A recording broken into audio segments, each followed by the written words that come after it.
Assalamualaikum warahmatullahi wabarakatuh.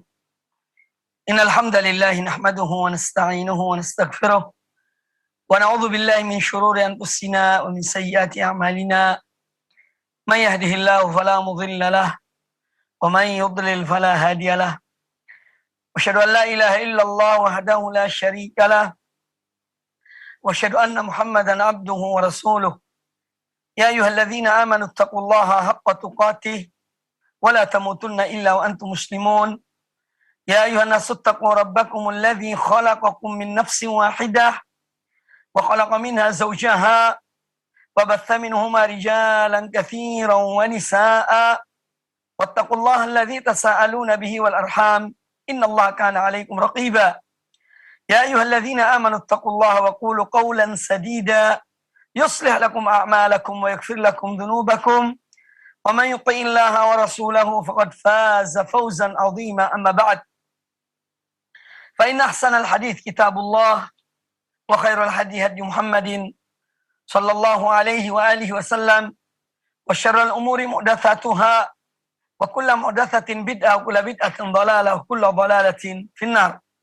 Kaum muslimin dan kaum muslimat, para pemirsa dan para pendengar televisi dan radio Roja dimanapun Anda berada, semoga Allah Subhanahu wa Ta'ala senantiasa dan terus memberikan rahmat dan karunia-Nya kepada Anda sekalian dan kepada kita semuanya. Alhamdulillah, pada kesempatan yang baik ini kita masih diberi kesehatan oleh Allah Azza wa Jalla untuk saling memberikan manfaat. Kita menuntut ilmu dan mengajarkan ilmu, dan semoga ilmu ini bermanfaat terutama untuk diri saya dan kepada siapa saja yang mendengarkan kajian yang mulia ini, yaitu dari hadis-hadis Nabi Sallallahu Alaihi Wasallam. Pembahasan kita dari kitab Riyadhus Shalihin min kalami Sayyidil Mursalin Sallallahu Alaihi Wasallam masih pada kitab Al-Fadail. Pembahasan tentang keutamaan suatu amal. Dan kita telah sampai pada bab al-hath ala suwar wa ayat maksusah. Bab anjuran untuk membaca surat-surat tertentu dan ayat-ayat tertentu. Dan kita telah bahas pada pertemuan yang lalu tentang atau hadis Uqbah bin Amir radhiyallahu anhu tentang ayat atau dua surat yang diturunkan kepada Nabi sallallahu alaihi wasallam, yang mana dibaca oleh beliau dalam rangka membentengi dirinya dari berbagai macam kejahatan, baik itu syaitan ataupun ain, ya, manusia, dan yang lainnya dari keburukan-keburukan yang bisa saja menimpa seorang hamba. Maka Allah turunkan kepada Nabi sallallahu alaihi wasallam dua surat, yaitu surat Al-Falaq dan surat An-Nas. Setelah turunnya dua surat ini, maka Nabi sallallahu alaihi wasallam dalam ruqyah beliau atau ta'awud, dalam berta'awud mohon perlindungan pada Allah Ta'ala, beliau meninggalkan yang lainnya dan beliau hanya berpegang pada dua surat ini. Hadis Uqbah bin Amir yang kita bahas pada pertemuan yang lalu, qala al-Imam An-Nawawi rahimahullah ta'ala, wa an Uqbah ibn Amir radhiyallahu anhu anna Rasulullah sallallahu alaihi wasallam qala, dari Uqbah bin Amir radhiyallahu an bahwasanya Rasulullah sallallahu alaihi wasallam bersabda, alam tara ayatin unzilat hadhihi lailata lam yura mithluhunna qattu. Lam tara, engkau tidak pernah melihat ayat-ayat yang diturunkan pada malam ini, yang mana engkau tidak akan melihat yang seperti dengan ayat-ayat tersebut. Kemudian beliau menyebutkan, yaitu qul a'udzu birabbil falaq wa qul a'udzu birabbin nas. Itu dua surat ini yang merupakan dua surat untuk kita membacanya, membentengi diri kita dari gangguan syaitan, dari kejahatan manusia, dan dari kejahatan-kejahatan jin dan manusia. Hadis yang kita dengar tadi adalah hadis diriwayatkan Imam Muslim dalam Sahih Muslim. Ya, jadi bahwa hadis ini menjelaskan kepada kita tentang keutamaan dua surat ini. Qul a'udzu birabbil falaq dan qul a'udzu birabbin nas. Ya.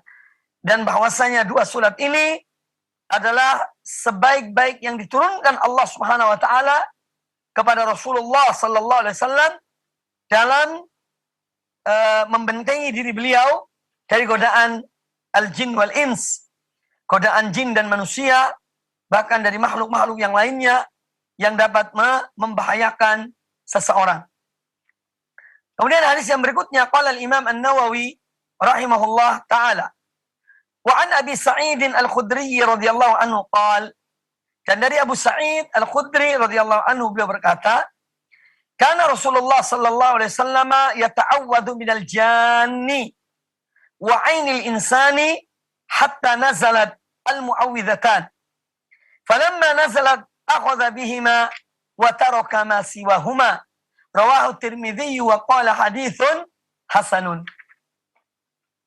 Dari Abu Sa'id Al-Khudri, Malik bin Sinan radhiyallahu anhu beliau berkata, karena Rasulullah sallallahu alaihi wasallam, bahwa dahulu Rasulullah sallallahu alaihi wasallam yata'awwadhu minal jan. Beliau memohon perlindungan kepada Allah taala dari kejahatan jin, wa ainil insan, dan dari kejahatan atau dari tertimpanya dari ain manusia. Ain itu yaitu pandangan yang dengan kehendak Allah Ta'ala, apabila seorang memandang sesuatu, maka bisa sesuatu itu tertimpa hal yang tidak diinginkan. Ini namanya al-ain. Ya. Ainul insan. Ya. Si beliau minta perlindungan pada Allah Ta'ala, dahulunya dari jin dan dari ain. Hatta nazalat al-mu'awwidhatan. Sampai diturunkannya oleh Allah dua surat ini. Al-mu'awwidhatan, yaitu dua surat ini. Surat Al-Falaq dan surat An-Nas. Falamma nazalata akhadha bihima. Ketika dua surat ini turun, yang diturunkan oleh Allah Subhanahu wa taala, akhadha bihima. Beliau mengambilnya dan menjadikan dua surat ini sebagai bacaan beliau dalam rangka berlindung pada Allah Ta'ala dari kejahatan jin dan dari kejahatan mata manusia. Wa taraka ma siwahuma. Dan beliau meninggalkan yang lainnya. Ini doa-doa bacaan yang lainnya beliau tinggalkan. Artinya dalam memohon perlindungan pada Allah Ta'ala dari kejahatan jin dan kejahatan ain. Ya, pandangan manusia. Hadis ini hadis riwayat Imam Tirmidzi, dan beliau mengatakan hadis ini adalah hadis yang hasan, yang baik sanadnya, dan disebutkan oleh para ulama bahwa hadis ini adalah hadis yang sahih. Yang pertama yang diambil dari hadis ini bahwa seorang hamba ya boleh memohon perlindungan kepada Allah Ta'ala dari kejahatan jin, kejahatan ain manusia, dan dari kejahatan apa saja dengan membaca doa. Doa-doa yang disyariatkan oleh Allah dan Rasulnya Nabi kita Muhammad sallallahu alaihi wasallam. Ya.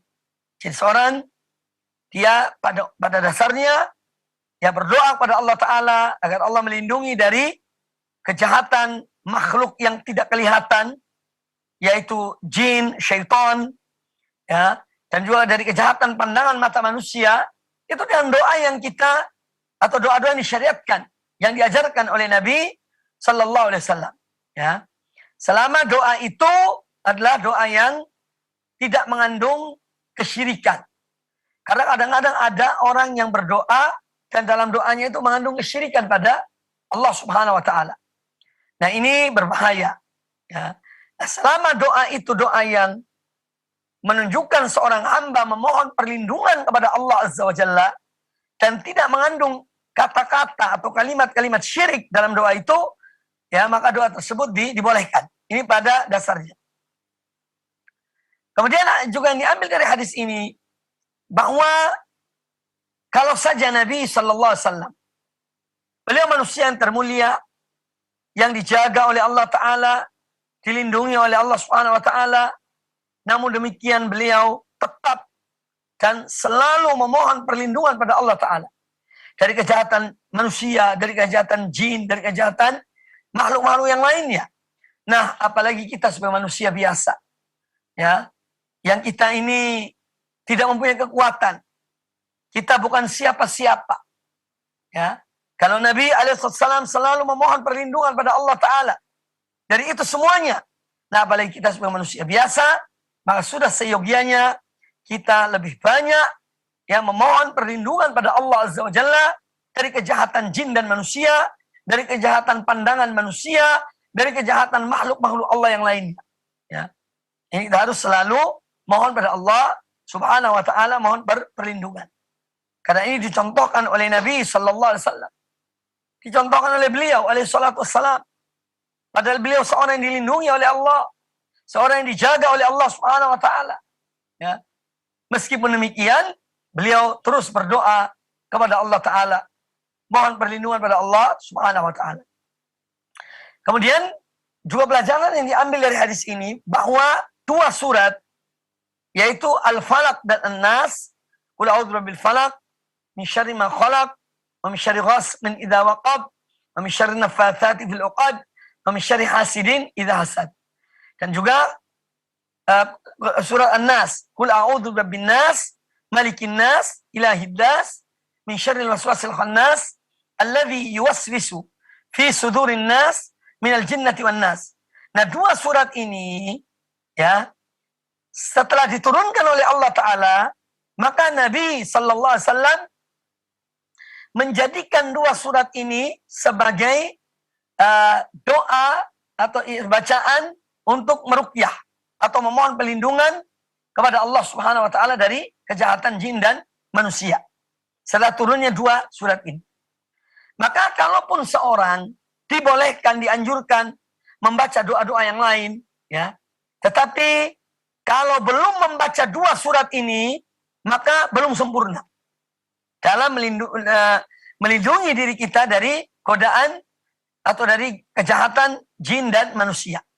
Makanya Nabi Alaihissalam setelah turun dua surat ini, beliau tinggalkan yang lainnya. Nah, oleh karena itu, para ulama mengatakan, atau sebagian ulama mengatakan, bahwa doa-doa yang lain itu tidak mencukupi kalau tidak dibaca dua surat ini, tanpa dua surat ini. Maka kita dianjurkan ya membaca dua surat ini, ya juga untuk membaca doa-doa yang lainnya. Kemudian hadis ini juga menjelaskan kepada kita tentang apa? Yaitu agar kita selalu dan terus memohon perlindungan pada Allah Azza wa Jalla, siang dan malam. Kita ini tidak tahu, ya, apa yang berlaku di muka bumi ini dari makhluk-makhluk Allah Subhanahu wa Ta'ala. Ya, dari niat-niat mereka, kejahatan mereka, inceran mereka kepada seorang hamba, kita tidak tahu. Ya. Yang mengetahuinya hanya Allah Subhanahu wa Ta'ala. Ya. Yang mengetahuinya hanya Allah Subhanahu wa Ta'ala. Makanya kita mohon perlindungan pada Allah Azza wa Jalla dari kejahatan mereka, dari kejahatan berbagai makhluk, ya, yang menginginkan keburukan bagi kita. Kita mohon perlindungan pada Allah Subhanahu wa Ta'ala. Jadi at-tahassun, membentengi diri kita dengan membaca dua surat ini misalnya, atau juga dengan doa-doa yang lainnya, di antaranya adalah azkar as-sabah wal masa, juga dengan membaca zikir pagi dan petang, kemudian dengan kita menjaga sholat kita, sholat apalagi sholat yang 5 waktu yang diperintahkan oleh Allah Azza wa Jalla. Nah, ini semua insya Allah Ta'ala akan menjadi sebagai benteng bagi kita dari kejahatan-kejahatan yang diniatkan atau dilakukan oleh sebagian dari makhluk-makhluk Allah, entah itu jin atau manusia atau yang lainnya. Kemudian hadis ini menjelaskan kepada kita tentang keutamaan dua surat ini. Fadlu hataini suratain. Keutamaan dari dua surat ini, yaitu surat Al-Falaq dan surat An-Nas. Sebagaimana saya jelaskan pada pertemuan yang lalu, makanya kita dianjurkan oleh Nabi Sallallahu Alaihi Wasallam untuk membaca, ya, yaitu 3 surat setelah sholat maghrib dan setiap selesai sholat 5 waktu, yaitu surat Al-Ikhlas, surat Al-Falaq, dan surat An-Nas. Kita dianjurkan. Termasuk dalam hal ini, setelah sholat kita dianjurkan pula membaca membaca ayat Al-Kursi, ayat kursi. Ya, ayat yang paling mulia, yang paling agung dalam Al-Quranul Karim. Semua ini sebagai bentuk upaya kita untuk memohon perlindungan pada Allah Ta'ala dari kejahatan berbagai makhluk yang jahat, yang menginginkan keburukan bagi kita, atau ingin menimpa sesuatu pada diri kita.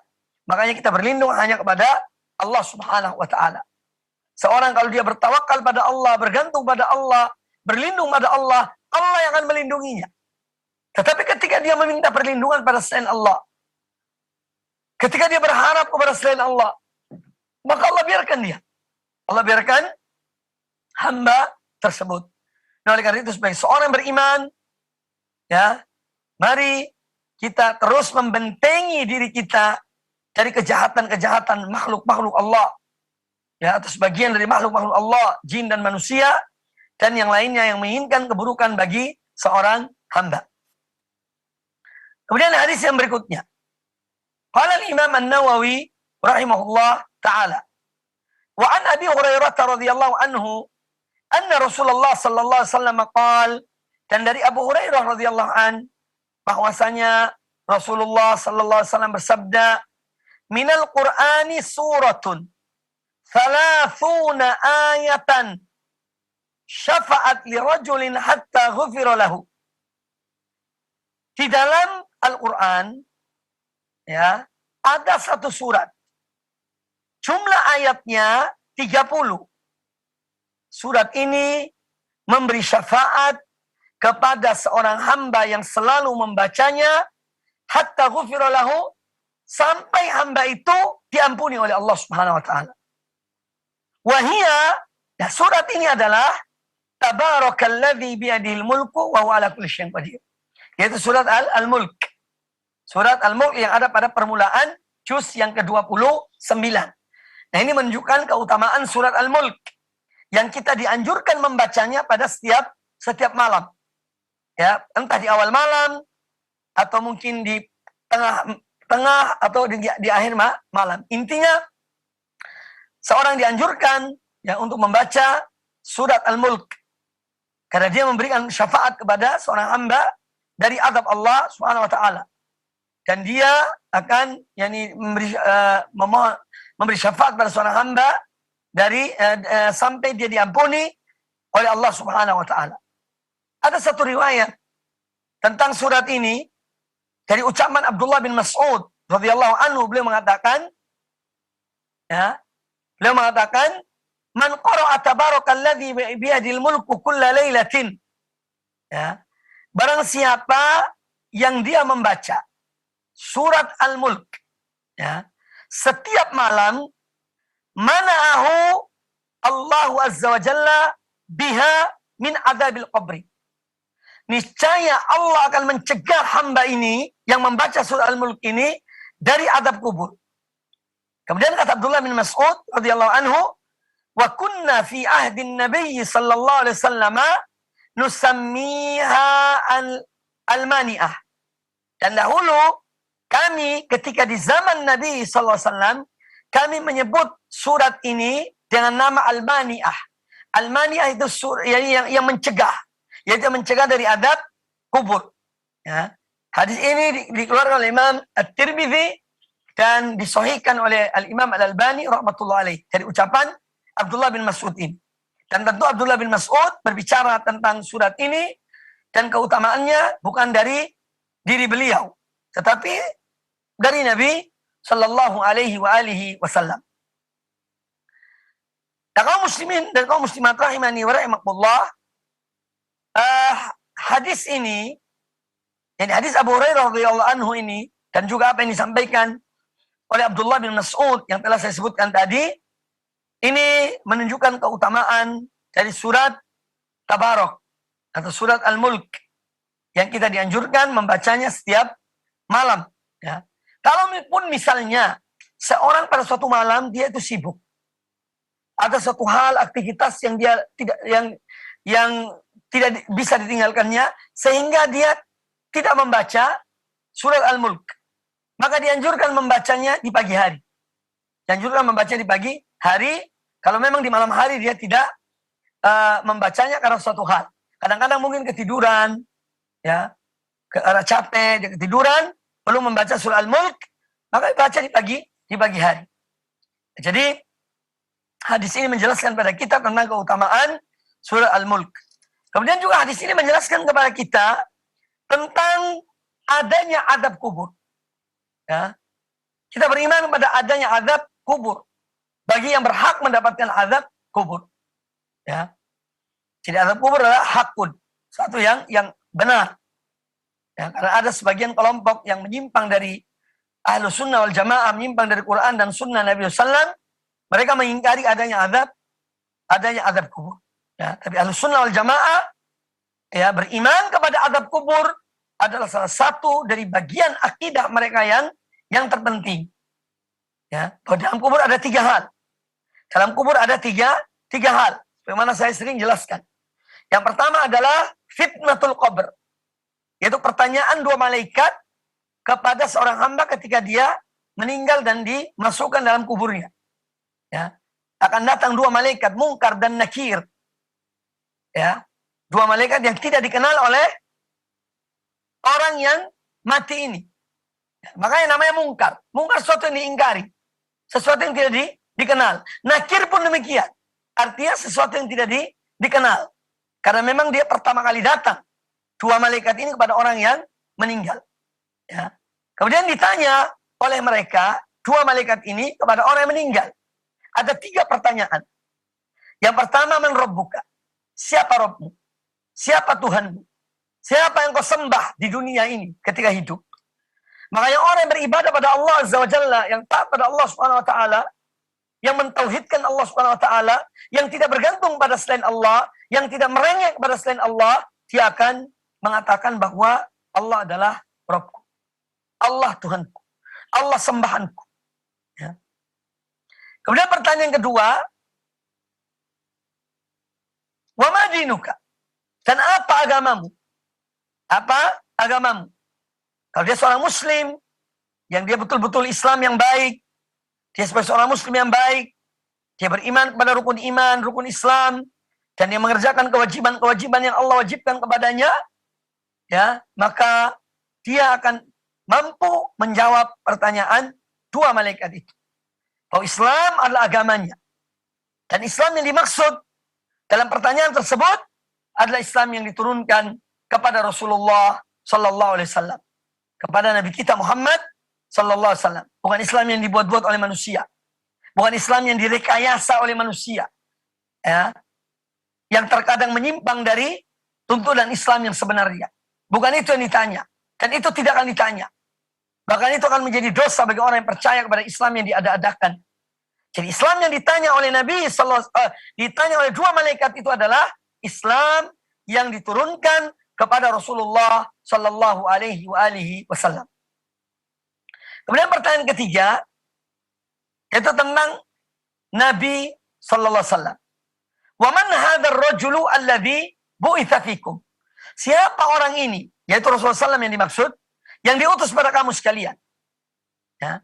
Maka orang yang beriman kepada Nabi Sallallahu Alaihi Wasallam, yang mencintai beliau, melaksanakan sunnahnya, menaati beliau, maka dia akan menjawab bahwa orang yang diutus itu adalah Rasulullah, yaitu Muhammad Sallallahu Alaihi Wasallam.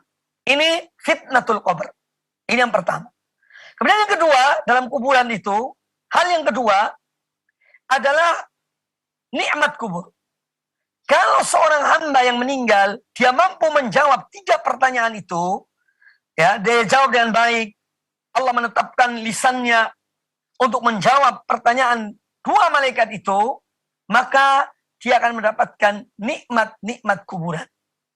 Kenikmatan atau naimul qabr, ya, kenikmatan dalam kuburan.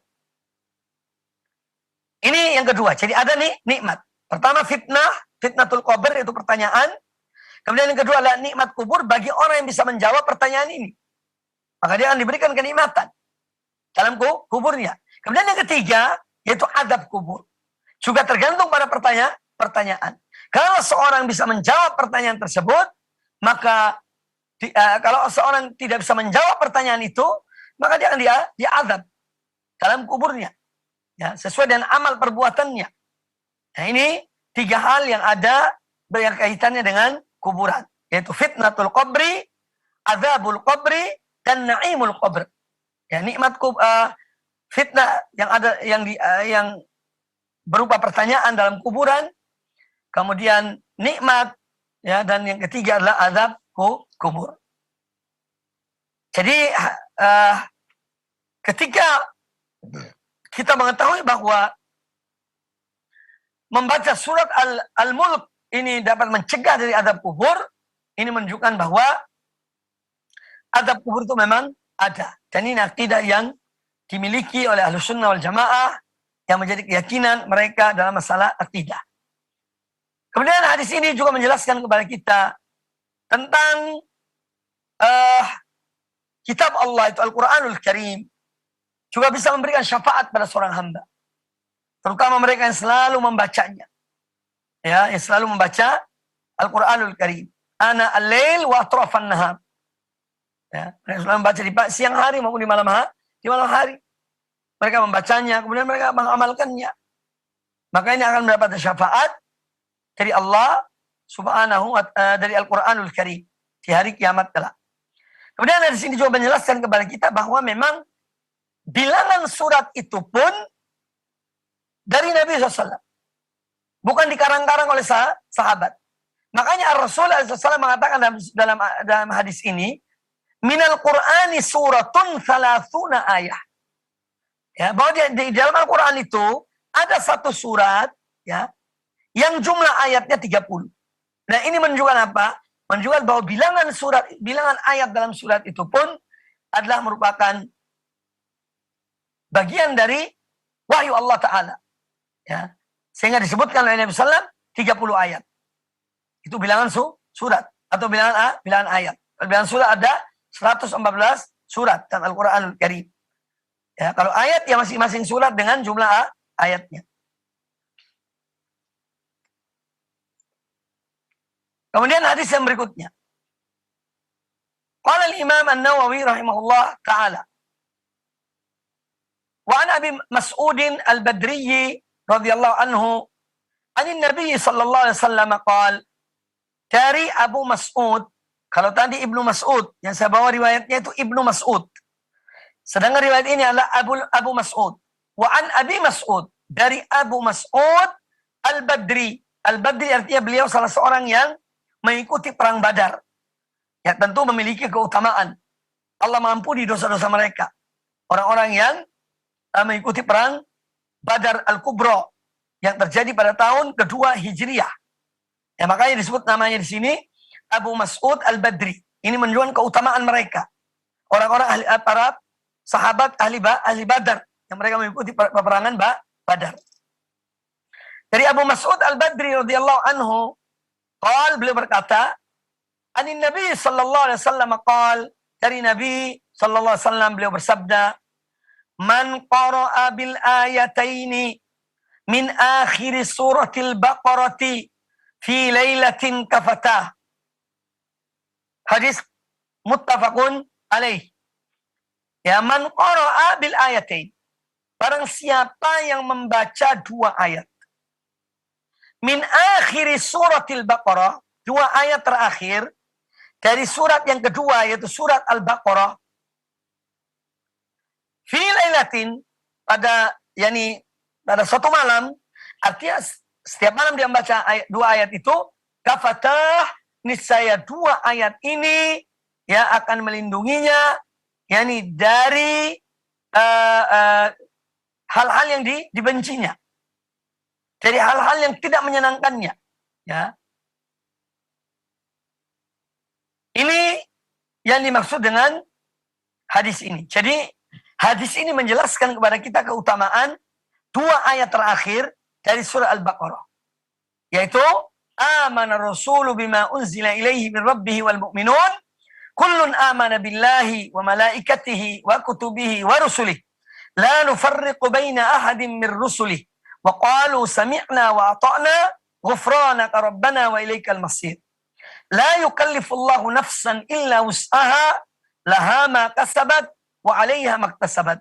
Rabbana la tu'akhidhna in nasina aw akhtana. Rabbana wa la tahmil 'alaina isran kama hamaltahu 'alal ladzina min qablina. Rabbana wa la tuhammilna ma la taqata lana bih wa'fu 'anna waghfir lana warhamna anta maulana fansurna 'alal qaumil kafirin. Itu dua ayat terakhir dari surat Al-Baqarah. Kalau seorang membaca pada setiap malam, maka Allah melindunginya dari berbagai keburukan. Nah, ini kita dianjurkan membacanya. Ya. Setiap mungkin akan tidur, atau mungkin setelah maghrib, dia sholat maghrib, dia baca. Karena dua ayat ini termasuk bacaan-bacaan di malam hari. Oleh karena itu sebagian ulama memasukkan hadis ini dalam salah satu dari bacaan sebelum tidur. Ya, tetapi pada hakikatnya tidak mengapa seorang membacanya misalnya sebelum dia tidur. Artinya setelah sholat maghrib atau setelah sholat isya dia membaca dua ayat tersebut. Ya.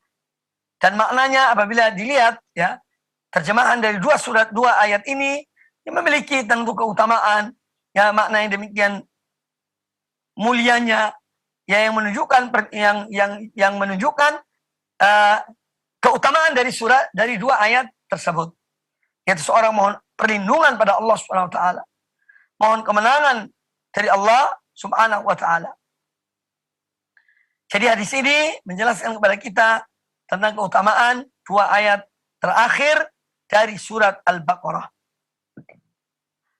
Kemudian bahwa dua ayat dari surat Al-Baqarah ini kalau dibaca di malam hari maka akan melindungi seorang yang membacanya dari kejahatan, keburukan, dan dari godaan syaitan. Ya. Karena syaitan ingin selalu ikut aktivitas seorang hamba.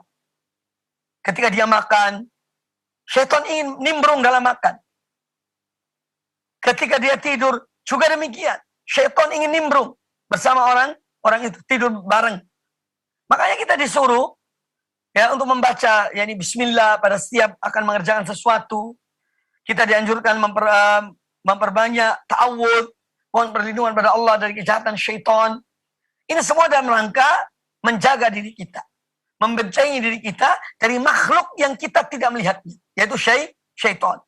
Dia melihat kita, tapi kita tidak melihat mereka, itu para syaitan. Kemudian hadis yang berikutnya. Qala al-Imam An-Nawawi rahimahullah ta'ala. Wa an Abi Hurairah radhiyallahu anhu anna Rasulullah sallallahu alaihi wasallam qala. Dari Abu Hurairah radhiyallahu anhu.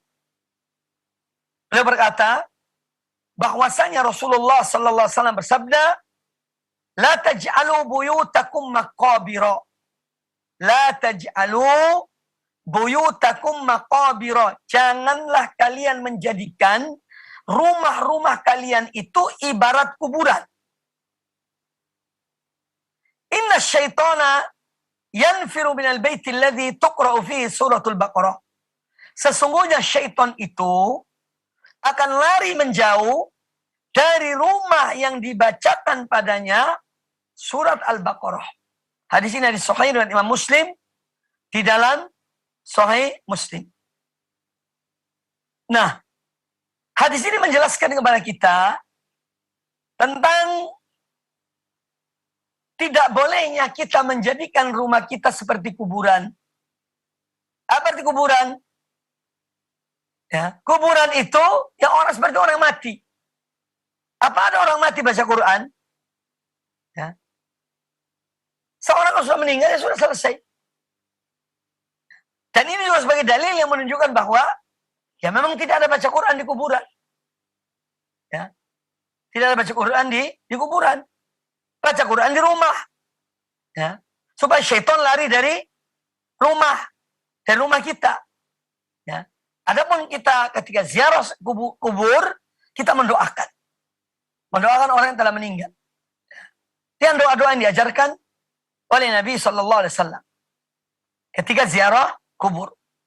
Nah, maka Nabi SAW mengatakan, jangan kalian jadikan rumah-rumah kalian seperti kuburan. Artinya yang tidak dibacakan Quran atau ibarat orang mati. Ya. Karena apa? Inna syaitan, kemudian beliau mengarahkan kita. Sesungguhnya syaitan itu yanfiru. Yanfiru artinya dia berpaling, dia lari, ya, menjauh. Minal baitil ladzi tuqra'u fihi suratul Baqarah. Dari rumah yang dibaca padanya surat Al-Baqarah.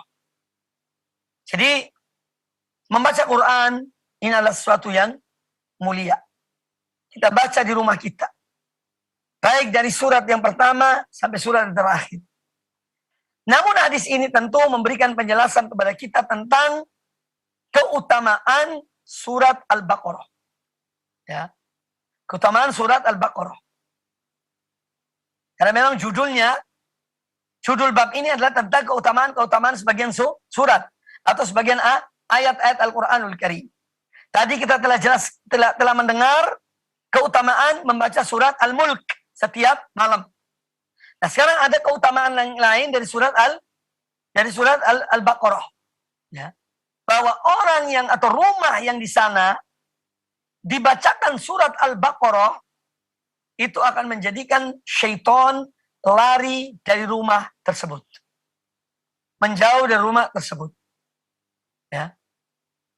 Ini poin penting untuk kita ketahui. Makanya kadang-kadang ya dalam rumah tangga ada permasalahan. Ya. Dalam rumah tangga ada kadang-kadang ketidakcocokan. Ya, antara suami dan istri. Atau antara orang tua dengan anak-anak mereka. Ya. Nah, dalam kondisi demikian, itu syaitan pada umumnya mengambil kesempatan. Kalau suami istri itu, maka syaitan berupaya untuk apa? Bagaimana mereka bercerai. Ya. Jadi pekerjaan syaitan. Bahkan iblis memberikan bintang jasa kepada syaitan dari antara pasukan-pasukan iblis. Dia memberikan bintang jasa, mendekatkan dirinya mendekatkan salah satu syaitan itu kepada dirinya, yaitu mereka, para syaitan yang bisa menceraikan antara suami dan istri. Ya. Kalau syaitan itu bisa menceraikan suami dan istri, maka ketika dia lapor, yang sudah berhasil menceraikan antara suami dan istri, dia kembali kepada panglimanya, yaitu iblis. Dia melaporkan ya, bahwa saya tidak meninggalkan dua suami istri ini kecuali setelah mereka bercerai. Wah, itu langsung dirangkul. Iblis langsung merangkul syaitan yang berhasil itu.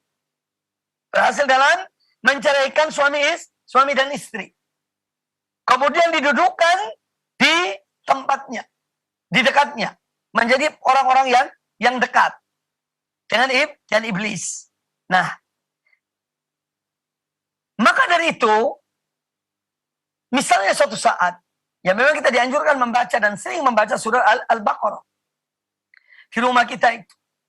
Apalagi dalam hal-hal yang terjadi misalnya yang dapat menyebabkan perceraian, yang dapat menyebabkan keributan, ya, maka baca surat ini. Walaupun tidak hanya itu, kita dianjurkan membacanya di saat-saat ya, setiap saat. Dalam arti sering membaca surat ini, ya. Surah Al-Baqarah. Karena syaitan lari dari rumah yang dibacakan surah Al-Baqarah. Nah, hadis ini menjelaskan pada kita tentang keutamaan surah Al-Baqarah. Kemudian, yang kedua, hadis ini juga menjelaskan kepada kita tentang sesuatu yang gaib, yang wajib kita imani. Yaitu bahwa syaitan lari menjauh dari rumah yang dibacakan surat Al-Baqarah. Dia tidak bisa mendekatinya. Ya. Dia tidak bisa mendekatinya. Kemudian, Hadis ini juga menjelaskan kepada kita tentang tidak boleh sholat di kuburan. Kecuali sholat jenazah. Itu pun ada batasnya. Artinya begini. Misalnya seseorang, orang tuanya meninggal. Ketika meninggal orang tuanya, dia berada di tempat yang jauh. Ya. Dia diberitahukan bahwa orang tuanya meninggal. Entah ayahnya atau ibunya atau saudaranya. Ya. Kemudian dia akan kembali ke rumahnya. Karena kematian orang tuanya ini. Tetapi, karena memang Allah mentakdirkan, dia misalnya terlambat datang. Setelah orang tuanya dimakamkan. Ya, setelah orang tuanya dimakamkan, atau saudaranya dimakamkan. Maka dibolehkan bagi dia, orang yang baru datang dari perjalanan itu, dia datang ke kuburan orang tuanya yang baru dikubur. Ya. Kemudian dia sholat jenazah. Jadi sholat yang dilakukan di situ sholat jenazah, bukan sholat yang ada sujud dan rukuknya. Karena sholat jenazah itu doa, bagian dari doa, mendoakan orang yang meninggal itu. Ya. Adapun sholat 5 waktu atau sholat sunnah yang ada ruku sujudnya di kuburan, ini tidak dibolehkan. Tidak dibolehkan dan tidak dibenarkan oleh syariat Allah dan Rasulnya Sallallahu Alaihi Wasallam. Ya. Kemudian hadis ini juga menjelaskan kepada kita tentang tidak bolehnya mengubur seorang meninggal dalam rumah. Ya. Dalam rumah. Ini tidak dibenarkan. Karena apa? Kuburan orang-orang yang mati dari kalangan kaum muslimin ini sudah ada tempatnya. Maka kuburkan di kuburan kaum muslimin. Karena begini, ada sebagian orang yang mereka itu berwasiat. Kalau aku meninggal, kubur di rumahku. Atau di samping rumahku. Biar kalian dekat dengan aku. Kadang-kadang begitu. Karena kejahilannya. Karena kebodohannya. Juga yang menerima wasiat itu, karena kejahilannya, kebodohannya, menganggap ini wasiat yang tidak boleh ditinggalkan. Wasiat yang harus dilakukan. Akhirnya mereka melakukan. Juga karena kejahilan. Karena ketidaktahuan. Maka ini tidak dibenarkan. Kubur jenazah atau keluarga dalam rumah. Atau di halaman rumah. Ya. Karena kuburan kaum muslimin sudah ada tempatnya. Di mana tempatnya kuburan kaum muslimin? Di kuburan-kuburan kaum muslimin. Ya. Bukan di rumah. Atau di halaman rumah. Atau di belakang rumah. Atau di samping rumah. Orang yang meninggal itu tidak. Tetapi di kuburan kaum muslimin. Meskipun orang itu memberi wasiat. Nah ini penting, poin penting. Meskipun orang yang meninggal itu sebelum meninggal, dia wasiatkan kepada anaknya atau sanak familinya. Kalau aku meninggal, kuburkan aku di samping rumah. Nah ini wasiat-wasiat yang tidak boleh dilakukan. Dan tidak berdosa.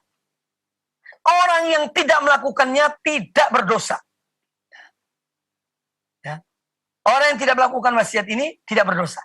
Karena wasiat itu ada yang wasiat yang baik, yang benar, ada wasiat yang menyimpang dari tuntunan Allah dan Rasul. Contoh yang lain, dalam masalah harta. Seorang sebelum meninggal dia beri wasiat. Setengah dari hartaku berikan ke masjid. Setengah dari hartanya berikan di masjid. Nah ini tidak boleh dilakukan. Karena menyimpang dari ajaran Nabi Sallallahu Alaihi Wasallam. Karena kata Nabi Sallallahu Alaihi Wasallam, wasiat itu hanya maksimal 1/3 harta. Tidak boleh lebih dari 1/3. Kalau kurang dari 1/3, itu malah lebih bagus. Wasiat harta itu. Nah, oleh karena itu wasiat seperti ini, yang orang itu mewasiatkan, kalau aku meninggal, setengah dari hartaku berikan ke masjid, berikan ke anak yatim dan seterusnya. Ini wasiat yang tidak boleh dilakukan. Ya. Yang dilakukan hanya yang boleh, yaitu 1/3 dari hartanya diambil untuk diwasiatkan. Adapun yang 2/3 itu untuk ahli waris. Jadi tidak semua wasiat itu bisa dikerjakan. Tidak semua wasiat itu boleh dilakukan. Kalau sesuai ketentuan Allah dan Rasulnya, lakukan wasiat itu. Tetapi kalau menyimpang dari ajaran Allah dan Rasulnya, maka tidak boleh dilakukan. Ada seorang bangun masjid. Kemudian dia berpesan, nanti kalau aku meninggal, kuburkan aku di tempat imamah, ya, dalam masjid. Ya. Ini wasiat yang tidak boleh dilakukan. Karena masjid bukan tempat kuburan. Masjid adalah tempat ibadah pada Allah Subhanahu wa ta'ala. Nah, ini hal-hal yang patut kita ketahui. Baik. Hadis yang berikutnya.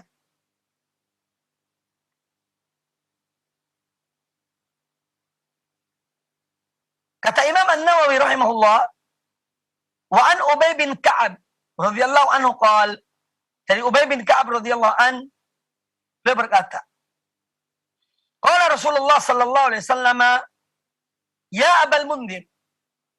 Abul Mundhir ini nama panggilan atau kunyah dari Ubay bin Ka'ab. Dan Ubay bin Ka'ab seorang ahli Al-Quran. Ya, beliau diangkat oleh Umar bin Khattab radhiyallahu an menjadi imam tarawih misalnya di Masjid Nabawi. Ya Abul Mundhir, wahai Abul Mundhir, atadri ayu ayatin min kitabillahi ma'aka a'zam? Tahukah engkau ayat apakah, ya, dari kitab Allah yang teragung? Ayat apakah dari kitab Allah yang ada padamu, yang kau hafal? Ya, tahukah engkau ayat yang termulia dari kitab Allah tersebut? Qultu, kata Ubay bin Ka'ab radhiyallahu anhu, aku berkata, Allahu la ilaha illa wal hayyul qayyum, yaitu ayat kursi. Ayat ke-255 dari surah Al-Baqarah. Allahu la ilaha illa wal hayyul qayyum, la ta'khudhuhu sinatun wa la naum, lahu ma fis samawati wa ma fil ard, dan seterusnya. Jadi kata Ubay bin Ka'ab, ayat yang teragung yaitu ayat kursi itu. Fadaraba fi sadri, maka Nabi SAW kemudian menepuk dada Ubay bin Ka'ab. Menepuk dada Ubay bin Ka'ab. Waqal, dan beliau bersabda, liyahnak al-ilmu Abul Mundhir. Yani engkau, yani orang yang semoga ilmu itu betul-betul yani menjadi sesuatu yang ada pada dirimu, wahai Abul Mundhir. Jadi Nabi SAW memuji Ubay bin Ka'ab. Ketika dia menjawab tentang ayat yang termulia yang ditanyakan oleh Nabi SAW kepada beliau, ya, Ubay menjawab, yaitu ayat kursi. Allahu la ilaha wal hayyul qayyum. Nah, ini hadis riwayat Imam Muslim, dan tentu hadis ini juga banyak pelajaran yang bisa diambil, yang mana kita melihat dalam hadis ini, yaitu Nabi SAW memuji Ubay bin Ka'ab akan ilmu yang ada padanya. Nah, ini menunjukkan keutamaan orang berilmu. Keutamaan orang berilmu, apalagi yang mengamalkan ilmunya. Kalau berilmu tapi tidak mengamalkan ilmunya, itu jadi bumerang. Ya. Hanya bisa menyampaikan pada orang lain, tapi tidak dikerjakannya. Ini akan menjadi bumerang bagi orang tersebut. Kecuali kalau dia bertobat pada Allah Ta'ala, mohon ampun pada Allah Subhanahu wa Ta'ala. Hadis yang baru kita dengar tadi, yaitu hadis Ubay bin Ka'ab radhiyallahu anhu, ya, ketika Nabi SAW mengatakan, ya Abul Mundhir. Abul Mundhir yaitu kunyah, nama panggilan dari Ubay bin Ka'ab. Ini menunjukkan bahwa memanggil seseorang dengan nama panggilannya, yaitu seperti Abul Mundhir, atau Abu Ahmad, atau Abu Abdullah, atau Abu Muhammad, ini adalah sesuatu yang dianjurkan. Ya. Sebagaimana yang dilakukan oleh Nabi Sallallahu Alaihi Wasallam. Dan beliau namanya siapa? Nama panggilan Nabi SAW adalah Abul Qasim. Abul Qasim Sallallahu Alaihi Wasallam. Ya. Beliau juga disebut dengan Abul Qasim. Nah, jadi memanggil nama seseorang dengan nama panggilannya, ini bukan nama aslinya, tapi dengan menisbahkan seorang padanya, Ya seperti ya Abul Mundir, ya Abu Ahmad, ya Abu Muhammad, dan seterusnya. Ini sesuatu yang dianjurkan dalam Islam. Salah satu dari sunnah Nabi Sallallahu Alaihi Wasallam. Daripada seorang dipanggil namanya langsung, ya. Maka yang dipanggil nama anaknya, yang dinisbahkan kepada ayahnya, kepada orangnya, ini tentu akan lebih membuat orang itu senang, ya. Daripada memanggil namanya, ya Ahmad, ya Ali. Tapi dia memanggil misalnya Ali ini punya anak namanya Abdullah. Maka dia berkata memanggil Ali dengan Abu Abdullah. Ya Abu Abdullah. Ya. Ini hal-hal yang dianjurkan, ya, untuk dipanggil nama seseorang dengan kunyahnya. Kemudian yang kedua, hadis ini menjelaskan kepada kita tentang kedudukan, ya, kemuliaan, keutamaan Ubay bin Ka'ab radhiyallahu an. Keutamaan Ubay bin Ka'ab radhiyallahu an, yaitu Abul Mundir yang disebutkan tadi, Abul Mundir. Kemudian hadis ini juga menjelaskan kepada kita tentang bagaimana Nabi Sallallahu Alaihi Wasallam meletakkan seseorang pada tempatnya, yaitu orang yang berilmu. Abul Mundir, Ubay bin Ka'ab, ketika ditanya, kemudian beliau menjawab, dan jawabannya tepat. Maka Nabi SAW memuji beliau, memukul dadanya, ya, dan menyebutkan dia dengan seorang yang berilmu. Maka menghormati, memuliakan orang berilmu itu adalah bagian dari agama kita. Haknya seorang alim untuk dimuliakan, untuk dihargai, ya, untuk dihormati. Itu ajaran Islam. Nah, kalau ada orang-orang yang tidak menghormati orang yang alim, ini menunjukkan kejahilannya atau kerendahan akhlak dan moralnya. Akhlak dan moralnya. Ya, jadi orang alim, yaitu memiliki kemuliaan, letakkan mereka pada tempat mereka, ya, sebagaimana yang dicontohkan oleh Nabi Sallallahu Alaihi Wasallam. Kemudian juga di sini menjelaskan kepada kita tentang bolehnya seorang alim bertanya kepada orang alim yang lain tentang sesuatu untuk yakni meneguhkan apa yang ada pada ilmu yang ada pada orang tersebut. Sebagaimana Nabi sallallahu alaihi wasallam bertanya kepada Ubay bin Ka'ab radhiyallahu an tentang ayat dalam Al-Qur'an, ayat dan kitab Allah yang teragung. Tentu Nabi sallallahu alaihi wasallam mengetahuinya. Beliau bukan tidak mengetahuinya, beliau mengetahui. Tetapi beliau menanyakan hal itu kepada Ubay bin Ka'ab yang juga seorang yang alim, ya, dari sahabat Nabi SAW, untuk meneguhkan, membenarkan apa yang dijawab oleh Ubay tersebut. Jadi tidak mengapa seorang alim bertanya pada orang alim yang lain tentang sesuatu hal yang dia sudah mengetahui tentang hal tersebut. Hanya sekedar untuk meneguhkannya, untuk menguatkan ilmu orang tersebut. Ini bagian yang dibolehkan dalam menuntut ilmu atau di kalangan para ulama, para ahli ilmu. Kemudian di sini menjelaskan kepada kita tentang bolehnya memuji seseorang di depannya. Tetapi dengan catatan, selama orang itu tidak terfitnah oleh pujian tersebut. Karena ada hadis melarang. Dalam sebuah hadis Nabi SAW mengatakan, apabila ada orang memuji engkau depan mukamu, maka ambillah debu, siram di wajahnya. Ini di satu sisi melarang. Melarang memuji seorang di depannya. Sedangkan dalam hadis ini, Nabi SAW memuji Ubay bin Ka'ab, ya, tentang ilmu yang ada padanya.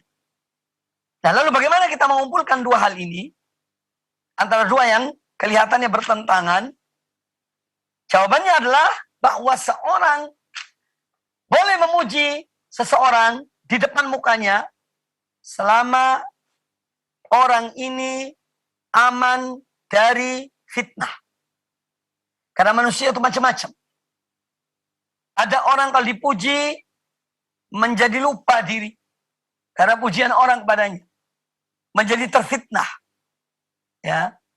Tetapi ada orang yang walaupun dipuji dia tetap tawadhu, dia tetap rendah hati, ya, dia tetap mengetahui dirinya. Nah, ini yang dimaksud dengan dibolehkannya memuji orang itu selama ada maslahatnya, ada hal yang positif dari pujian itu di depan orang tersebut. Tetapi kalau di sana ada kerusakan, terjadi hal yang tidak diinginkan dari orang yang dipuji itu, maka kita tidak dibenarkan untuk memuji seseorang di depan mukanya atau di depannya. Kemudian di sini menjelaskan kepada kita tentang keutamaan salah satu ayat dari ayat-ayat Al-Qur'anul Karim, ya, yang berada pada surat Al-Baqarah ayat 255, yaitu ayatul kursi. Ya, ayatul kursi memiliki keutamaan, memiliki kemuliaan. Ya, makanya dia disebut sebagai a'zamu ayatin. Ayat yang teragung dalam Al-Qur'anul Karim, yaitu ayatul kursi. Surat yang teragung dalam Al-Qur'anul Karim adalah surat Al-Fatihah, Ummul Kitab. Ummul Kitab atau Fatihatul Kitab, pembuka dari Al-Qur'anul Karim. Ini surat yang termulia, teragung dalam Al-Qur'anul Karim. Adapun ayat yang teragung dalam Al-Qur'anul Karim adalah ayatul kursi. Makanya kita dianjurkan membacanya sebelum tidur, membacanya ketika selesai sholat 5 waktu, ya, kita membaca ayat kursi, membacanya pada waktu zikir pagi dan petang, ya. Ini menunjukkan keutamaan dari ayat Al-Kursi. Kemudian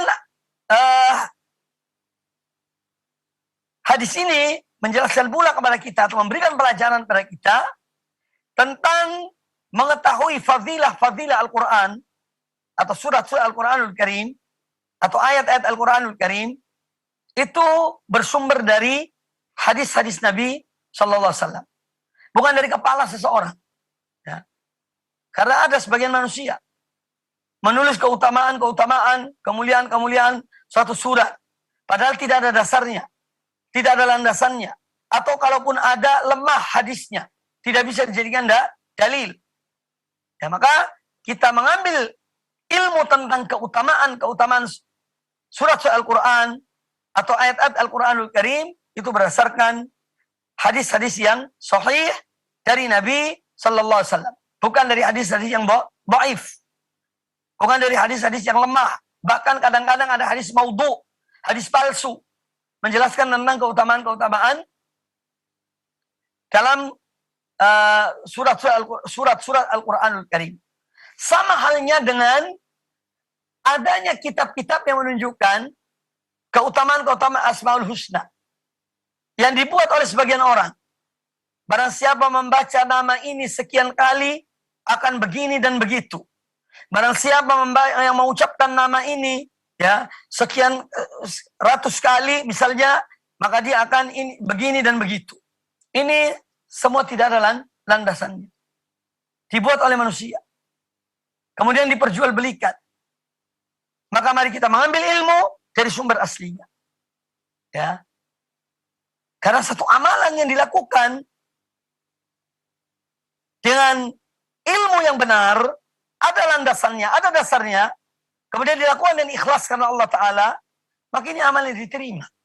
Tapi kalau seorang mengarang, kadang-kadang mimpi, ya, aku bermimpi bahwa Nabi SAW datang mengajarkan suatu bacaan, ya, kemudian dijadikan itu sebagai hadis, dan yang mimpi itu seakan-akan sahabat Nabi. Dan ini jelas adalah suatu kebatilan, suatu kebatilan. Ya. Jadi ajaran syariat Allah ini sudah selesai, sudah disempurnakan oleh Allah Subhanahu Wa Taala dalam surat Al-Maidah ayat ketiga. Al-yawma akmaltu lakum dinakum wa atmamtu alaikum ni'mati wa raditu lakumul Islam madina. Pada hari ini telah aku sempurnakan bagi kalian agama kalian dan telah aku cukupkan bagi kalian nikmatku dan aku ridho Islam sebagai agama kalian. Ya. Maka dengan wafatnya Nabi SAW, Islam sudah sempurna. Ya. Adapun hal-hal yang berubah mimpi, ketemu beliau, kemudian ada ajaran-ajaran dari beliau, tidak bisa dijadikan syariat. Ya. Tidak bisa dijadikan syariat atau amalan. Ya. Tetapi amalan itu dari Nabi SAW ketika beliau hidup, bukan dalam mimpi. Nah, ini yang harus kita pahami. Itulah syariat Allah dan Rasulnya Sallallahu Alaihi Wasallam. Kemudian di sini juga menjelaskan kepada kita tentang hubungan yang baik antara seorang alim dengan seorang penuntut ilmu. Yang ini bagian dari ajaran Allah dan Rasulnya Sallallahu Alaihi Wasallam. Jangan diremehkan, jangan digampangkan. Ya. Jangan diremehkan, jangan digampangkan. Ilmu akan berkah bagi seseorang tatkala dia mengetahui tentang orang yang mengajarkan ilmu kepadanya. Walaupun satu huruf, walaupun sedikit, maka jangan pernah seorang meremehkan gurunya atau seorang alim yang dia menuntut ilmu, mengambil ilmu darinya. Ya. Ilmunya tidak akan berkah kalau demikian. Ya. Ilmunya tidak akan bermanfaat. Seorang penuntut ilmu yang dia kemudian mengata-ngatai gurunya, memaki gurunya, ini tidak mungkin berkah ilmunya. Tidak akan berkah. Ya, oleh karena itu, mari kita memberikan pada setiap yang berhak akan haknya. Berikan pada setiap yang berhak akan haknya. Ya, orang tua kita punya hak. Ayah kita, ibu kita, ya, termasuk guru kita, punya hak. Ya, berikan yang berhak akan haknya. Kalau kita memang mengerti agama ini, maka amalkan apa yang disabdakan oleh Nabi SAW. A'ti kulladhi haqqin haqqahu. Dari ucapan Salman Al-Farisi. Yang dibenarkan oleh Nabi SAW. Berikan pada setiap yang berhak akan haknya. Berikan setiap yang berhak akan haknya. Kalau kita melakukan kita yang bermanfaat, kita mendapat barokah, mendapat fadilah. Kalau kita tidak mengamalkannya, ya cuma dampaknya kena pada diri kita. Ya. Nah, ini di antara adab-adab yang harus dan patut kita memperhatikannya, mencermatinya dalam hubungan interaksi, dalam hubungan kita dengan mereka yang memiliki hak. Berikan pada setiap yang berhak akan haknya. Para pemirsa, para pendengar rahimani wa rahimakumullah, setelah ini ada sebuah hadis yang panjang, ya, dan saya kira hadis ini insya Allah kita akan membacanya dan menjelaskannya pada pertemuan yang akan datang, yaitu tentang atau kisah tentang Abu Hurairah radhiyallahu anhu, yang mana Nabi sallallahu alaihi wasallam memberikan kepada beliau tugas untuk menjaga zakat di malam hari. Kemudian ada orang yang datang dalam bentuk ini manusia, dia mengambil, mencuri dari zakat itu. Maka ditegur oleh Abu Hurairah, ditangkap, tegur. Kata orang itu, saya ini punya keluarga, punya tanggungan, aku orang yang miskin, ya. Jadi lepaskanlah aku. Maka dilepaskan oleh Abu Hurairah. Kemudian malam berikutnya datang lagi sampai 3 malam. Nah, nanti ini kita akan baca pada pertemuan yang akan datang insyaallah taala, dan ternyata yang datang itu adalah syaitan yang datang kepada Abu Hurairah. Ya. Dari apa yang kita pelajari pada kesempatan yang baik ini, yang pertama bahwa al-ain itu memang ada.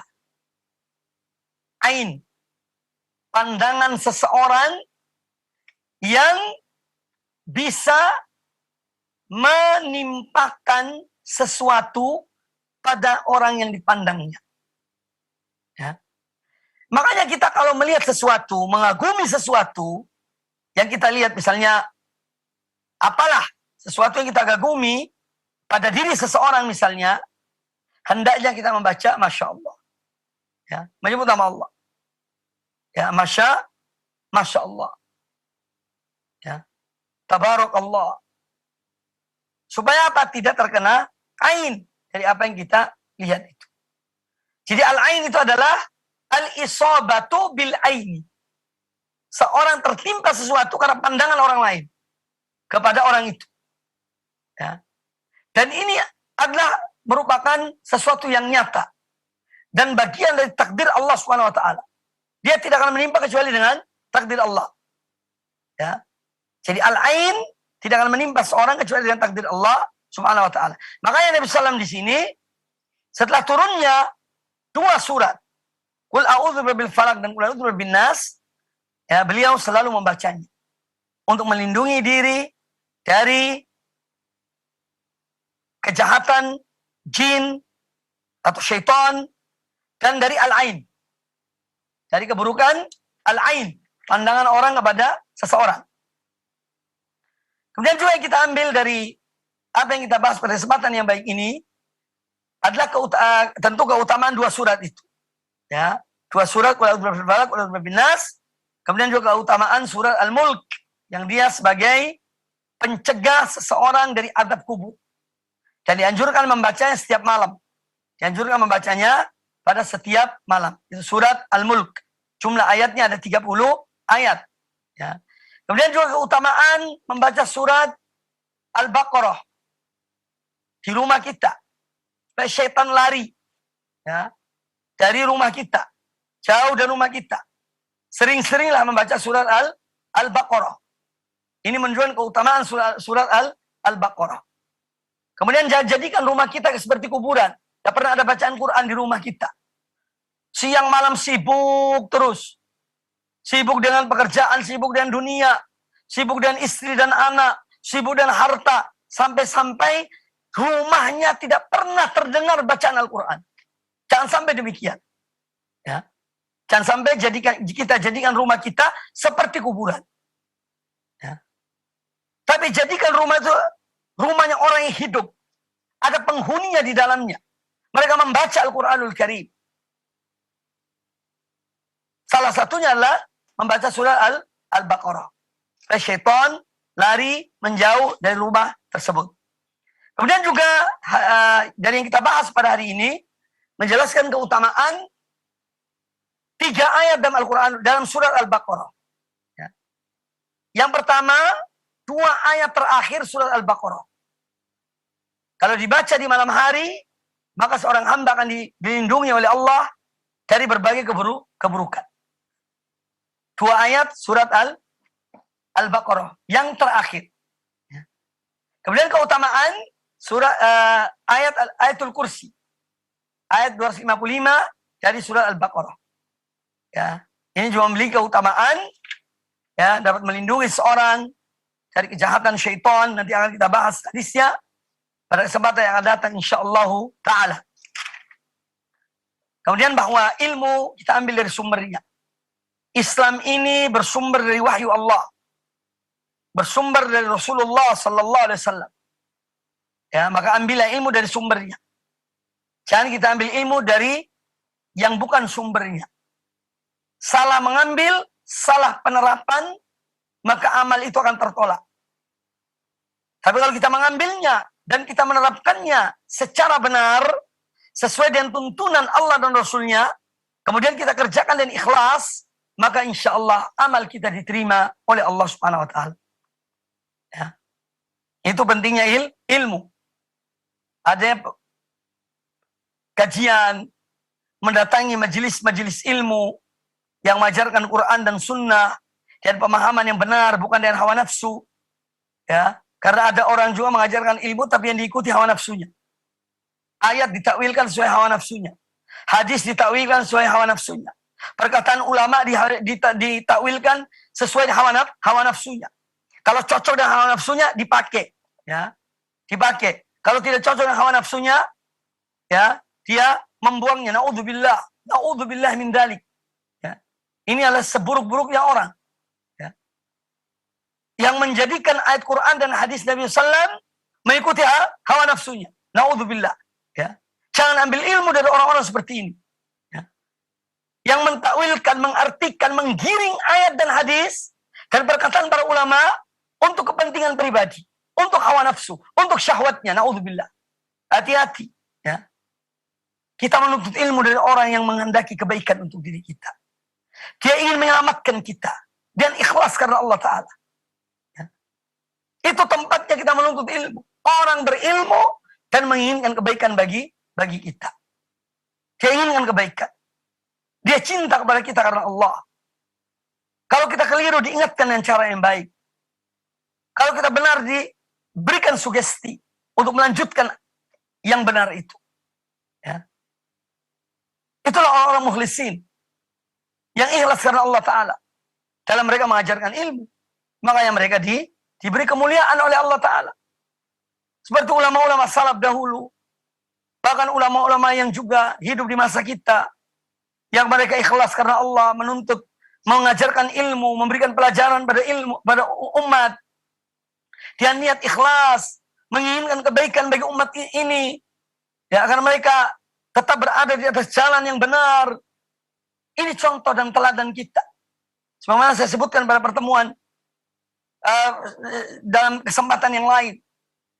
Contohnya adalah 3 orang ulama besar di abad kita, yang kita hidup di zaman mereka. Wallahi nyata hidup mereka menginginkan kebaikan bagi umat ini. Yaitu Syekh Abdul Aziz bin Abdullah bin Bas rahimahullah ta'ala. Syekh Muhammad bin Shalih Al-Utsaimin rahimahullah ta'ala. Syekh Muhammad Nasiruddin Al-Albani rahmatullah alaihim ajma'in. Mereka tidak menginginkan bagi umat ini, baik secara menyeluruh komunitas maupun secara perorangan, kecuali kebaikan. Makanya ilmu mereka bermanfaat, dakwah mereka bermanfaat, ya. Ucapan mereka didengar karena keikhlasan dalam mengajarkan ilmu kepada umat ini, menginginkan kebaikan bagi umat ini. Bahkan orang-orang yang menyimpang, mereka datangi atau mereka dialog, mereka bersurat, ya. Mereka nasihati dalam surat-surat mereka dan kitab-kitab mereka. Rahimahumullah, semoga Allah merahmati semua ulama-ulama muslimin yang menginginkan kebaikan bagi umat ini. Maka jadilah orang yang alim, orang yang menginginkan kebaikan bagi umat ini, baik jamaatin atau afrodan. Kebaikan bagi umat ini baik secara menyeluruh ataupun perorangan. Itu akan bermanfaat bagi kita. Itu akan bermanfaat bagi ilmu kita. Ya. Jadi jangan kita jadikan ilmu untuk membela diri kita, membela hawa nafsu kita, membela syahwat kita. Ya. Ini akan menjadi bumerang bagi seorang yang mengerjakannya, yang melakukannya. Tapi ilmu adalah rahmat bagi umat ini. Ilmu adalah rahmat terutama bagi diri kita. Ya ayyuhalladzina amanu, wahai orang-orang yang beriman, qu anfusakum wa ahlikum nara.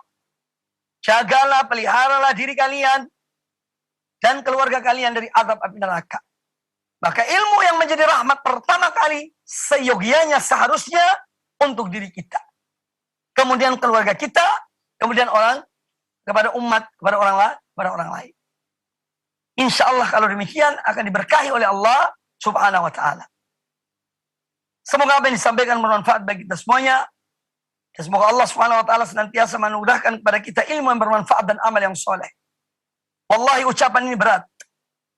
Lebih berat lagi berbuat. Lebih berat lagi beramal. Maka semoga Allah berikan taufik pada kita untuk mengamalkan ilmu yang kita miliki. Untuk mengamalkan ilmu yang kita miliki. Semoga kita diberikan taufik, kekuatan oleh Allah Ta'ala. Dan kita mohon perlindungan pada Allah Ta'ala dari ilmu yang tidak bermanfaat. Ilmu yang tidak diamalkan. Ya. Na'udzubillah. Aqulu qouli hadza wa jazakumullahu khairan. Demikian kajian kita pada kesempatan yang baik ini. Akhirnya saya menutup dengan subhanakallah wa bihamdika asyhadu an la ilaha illa anta astaghfiruka wa atubu ilaik. Wa sallallahu wa sallam wa barak ala nabiyyina wa ala alihi washabihi ajma'in. Thumma assalamu alaikum warahmatullahi wabarakatuh.